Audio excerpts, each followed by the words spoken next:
everyone, in this video you're going to learn how to make a power plug. So this exercise is basically just going to show you really basic features on fillets, and it's going to use a lot of sketch filleting. So I think you'll be able to get really familiar with that. So the first thing you're going to do is we're going to enter the part studio that we want to create this power plug in. Then what we're going to do is we're going to create a sketch on the front plane. We're going to go to the front plane, going to front view using our cube to the top right, then go to sketch. Then what we're going to do is we're going to create a center point rectangle. So we're going to come to the origin, pull out, doesn't need to be a dimension, it just can be approximate. Then we're going to dimension each side to be 40 millimeters. Again, this is not really the scale. This is part of a series that I've been creating of many things. So then what we're going to do is we're going to finish our sketch. But as you can see in this image, notice how we have these fillets. Sometimes it can be really challenging to get those fillets because the fillet feature has very specific restrictions in some cases. So it's really helpful to just use sketch fillet to get the process more over with. So what we're going to do is we're going to come to the tool over here. Looks like a triangle and then a curve. That was a really bad description, but ignoring that, we're going to use the sketch fillet tool. I'm going to click two pieces and set the row to 5 millimeters. Same thing for all of these. Just do it for all the corners. Then what you're going to do is you're going to finish your sketch. You're going to select the sketch file and you're going to extrude it, make it symmetric, and make it 30 millimeters. So your sketch should look something like this. Then what you're going to do is you're going to go to your back plane,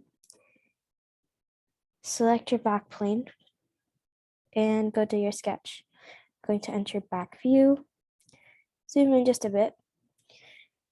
Then what you're going to do is you're going to select your corner rectangle tool to the top left, and you're going to quickly make a rectangle. Doesn't matter the dimensions quite yet. So once you've done that, you're going to go to your dimension tool over here. Then you're going to dimension the top side to be 1.5 millimeters. And the right side to, oops, you don't want degree. You're going to zoom in just a bit.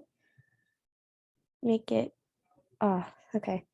So when you're dimensioning this one, be sure to be careful not to touch the axis because you're going to get a degree then. Make it 3. Let's see if that's the right dimensions. Normally you would check your dimensions with the sketch, but since I haven't taught you guys how to do sketches yet, it would just be best if I showed you guys how the dimension looks. So as you can see here, I dimensioned it wrong. I have 2 millimeters for my width and 3 millimeters for my length. So I'm going to re-enter my sketch and make the dimensions 2, and this one was right. Then what we're going to do is we're going to set it at approximate distance from the center point. So how we're going to do that is we're going to first look at what distance it is. It's 7 millimeters. And we're going to click dimension, select this origin. But the problem is that our rectangle is currently not aligned to one of the axes. It's not straight and the center point is not on the same line as the origin. So what we're going to do is we're going to find the center point of the rectangle. We're going to go to the point tool and we're going to find the midpoint of one side, which we do not need to mark. However, when you pull down from that origin, you're going to see a projection line. Then when you pull over to the other side and you pull to the center, you found your center point of the rectangle. So what you're going to do then is you're going to use your coincident constraint. You're going to click on the center point of the circle and coincident it with the middle, the top plane. Then what you're going to do is you're going to go to your dimension tool, select the origin, the center point of the rectangle, and make the distance 7 millimeters.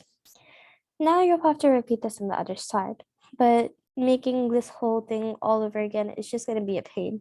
So what we're going to do is we're going to create a mirror using this mirror tool over here. We're going to first create a line. This is going to be called our mirror axis for those who are not familiar with the mirror tool. Then you're going to go select the line and click on the construction line button. What this does is it makes sure that this line is not counted as part of the original sketch. So when you try to extrude it, it's not going to show it as a sketch option. It's not going to show you as an option to extrude something, which is helpful. Then what we're going to do is, in other words, actually, before I just move on, it's just a guiding line. It marks it as a guiding line. Okay, so moving on. We're going to mirror this entity. So we're going to select the mirror tool and we're going to select our mirror line. Then we're going to click and drag from one corner and release. And voila, everything with the same dimensions, same distance, everything is the same from the mirror line. It's reflected. So then we're going to finish our sketch. Then what we're going to do is, again, I forgot the sketch fillets. I'm sorry. So we're going to re-enter the sketch, click edit, and no, you do not need to enter your sketch every time you want to create a sketch fillet. I've just been forgetting to do it. So what we're going to do is we're going to select the sketch fillet line and make a sketch fillet between these two edges. Going to select it here. And since the row is 5, it's telling you that it can't make a fillet of 5 with a row line of 5 because obviously our dimensions are just 2 and 3. It's not wide enough to have a 5 millimeter row line. So what we're going to make ours is 0.5. That's a bit more manageable. And we're just going to do it for all the sides. Now, unfortunately, this line wasn't mirrored. So what we're going to do is I don't want to redo everything on this side again. So what I'm going to do is I'm going to select this part and delete it. Then I'm just going to mirror it again. Oops, not offset, mirror. We're going to select the mirror line and we're going to select this piece and it's done. We're going to finish our sketch. Then what we're going to do is we're going to zoom out and we're going to extrude them. So we're going to go to the extrude tool and we're going to make it new. Make sure to switch it to the new tool. Then what you're going to do is you're going to make the depth of these around 10 millimeters. So let's see how that looks. Okay, let's just make sure that's the dimension that we used.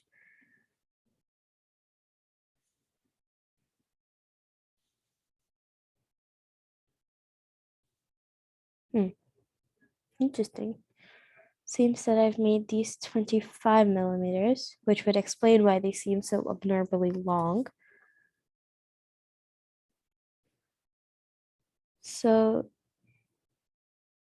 this, okay. I don't know what I just changed, but okay.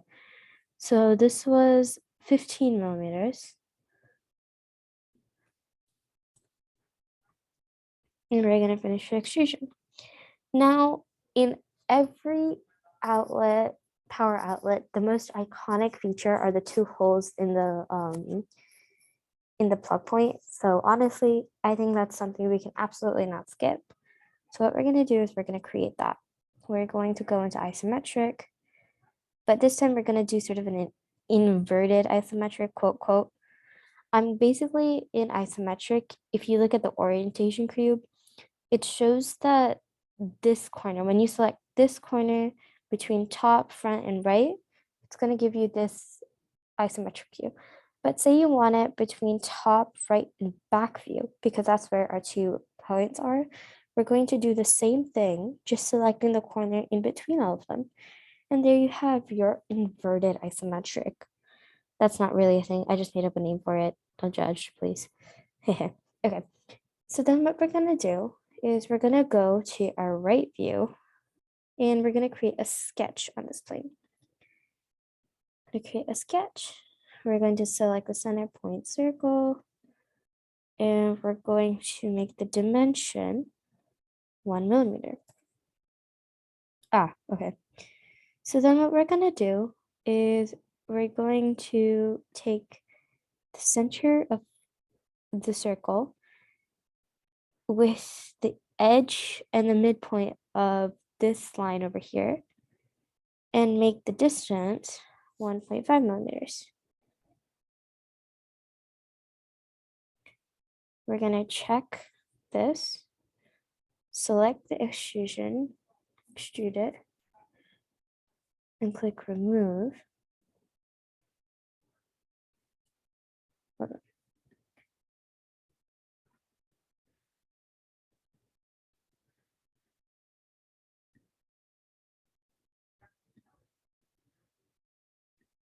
Let's see if we can merge.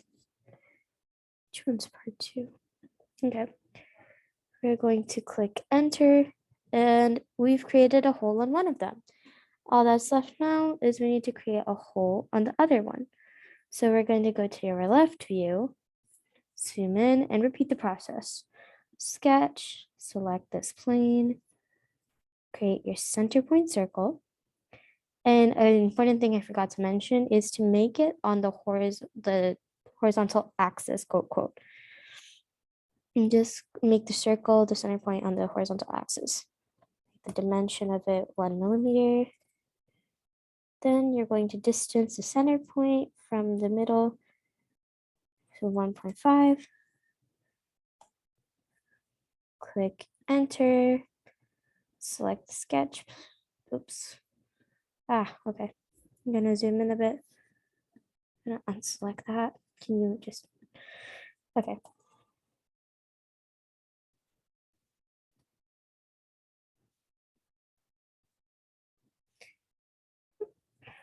We're going to select solid extrusion. I don't know why it went into surface. We're gonna click remove. And voila, there is our semi-finished power outlet. All we need to do is we just need to add the proper colors to it. So what we're gonna do is we're going to go to part 1, right click and click on edit appearance. And we're gonna make it this dark gray color. Then we're gonna go to part 2, right click and make it a sort of nice metallic gray. So that would be this color over here. Since part 2 is already that color, we don't need to make any changes. Part 3, same thing. Then we click play and voila, you have your power outlet. So if you have any questions, please feel free to email me, or if you have any feedback, I would also highly appreciate that. Also, if you have any recommendations for what you want me to make next, I would really appreciate it because I just want more people to tell me what to do because I'm too lazy to think of things. No, just kidding. But still, yeah. Thank you so much for watching. Bye.